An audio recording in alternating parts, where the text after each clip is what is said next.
On this beautiful February day, I'm finally going to get the newly refurbished Range Rover Evoque alloys put back on the V70. Now, I've bought some new tyres that I've never had before. These are Dunlop Sport Max RT2s. I'm hoping that they'll offer some protection on the rim, but I haven't had much luck previously on these wheels.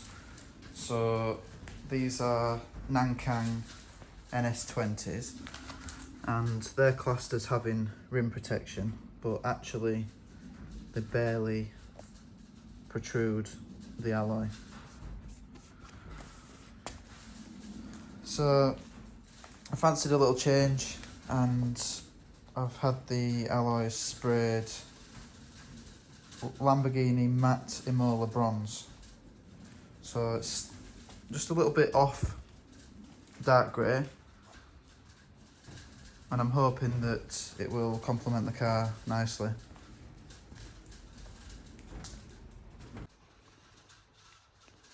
Now you can skip through and see what the new wheels look like on the car, but I thought this would be a good opportunity to speak a little bit about my experience with tyres. So as time's gone along, obviously my budget has changed. I appreciate that everyone's budget is different. I am no longer a fan of Part 1 tyres. Like, I used to just put the cheapest tyres I could on my car, and then I'd go to matching pairs. I'd try to get matching pairs of branded tyres, even from the Part 1 place, and then I've always gone new. The cheapest budget tyres I've bought are Nankangs, so they're like one of the most expensive budget tyres you can buy. I believe that they're a long wearing tyre, but it's for a reason, and I think that they sacrifice wet grip for being a long wearing tyre, so they're quite plasticky. These are dot coded 2019. I can't remember how many miles I've done on this. The reason that I'm replacing the two tyres on those wheels is the V70 was parked up for 5 months and I didn't realise that the tyres had got flat, and I ran the car quite well loaded and it destroyed both the rear tyres. So I saved these Bridgestone tyres. These were the last tyres I replaced on the 1 Series. They are the front tyres, and as you can see they have quite bad outside wear. And I saved these because I wanted to let people know that these tyres are still legal despite this awful shoulder wear on the outside, which is typical of a rear wheel drive car. The legal requirement is only 1.6mm across 75% of the tyre, and these blocks that you see on tyres are actually 2mm. So this tyre technically does have a lot of life left in it. This is an advisory on the MOT, but the tyre is perfectly legal. Still change them if they look like this though.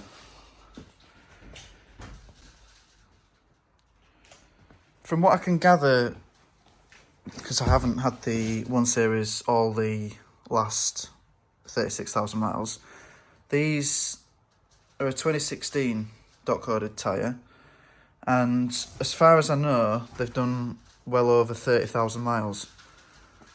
So I'd say that despite Bridgestones being up to 3 times as expensive as the cheapest tyres, if they last that long it's probably worth it.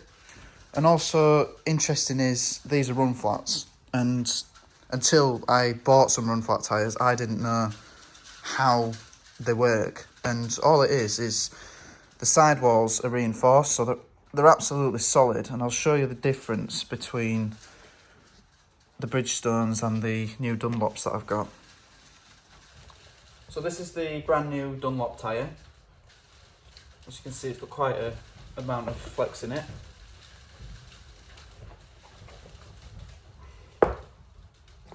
And this is the old Bridgestone tyre.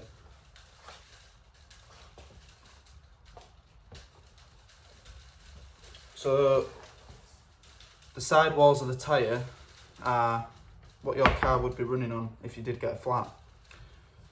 However, once they've been run flat, they do have to be replaced because it causes quite a lot of damage to the sidewalls if you run them a few miles. One thing I will say, if you are buying Part 1 tyres, just check the manufacture date, because some tyre shops are better than others, but quite often you'll see tyres that are over 10 years old. Now, believe it or not, they've only just made it illegal to have tyres that are older than 20 years old on your car. And a set of budget tyres will be perishing within 2 years.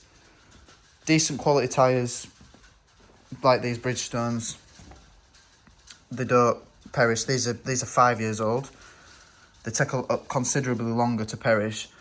So just make sure, if you are going to buy Part 1 tyres, take a good look at them first. Don't just walk into a tyre shop and ask for the cheapest tyres on your car.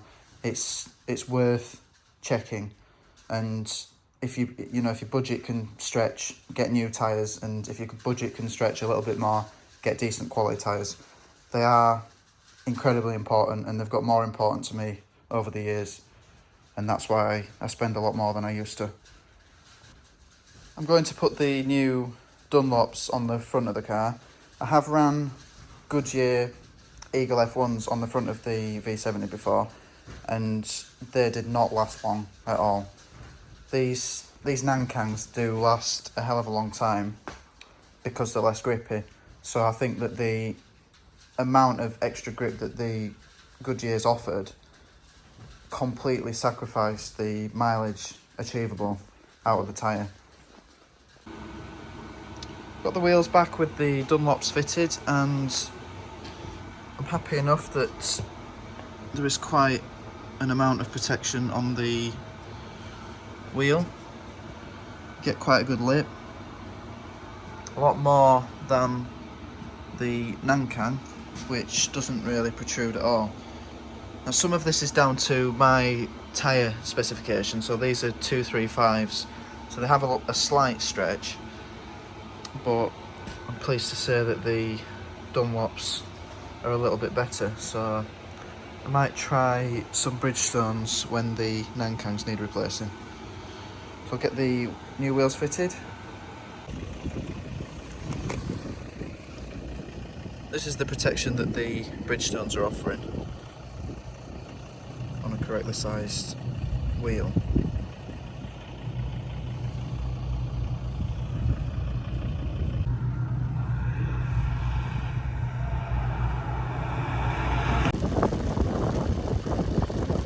So here they are on the car.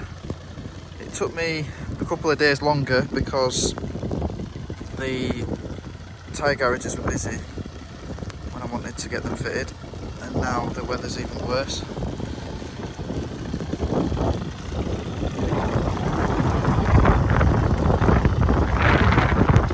Whether or not they exactly suit the car, I'm not sure yet. It'll take me some getting used to, and obviously I'll have to get the car clean, see how I feel. But it's back driving how it should. It drives so much nicer on these wheels. The handling's better and it's comfier somehow, even though lower profile tyres.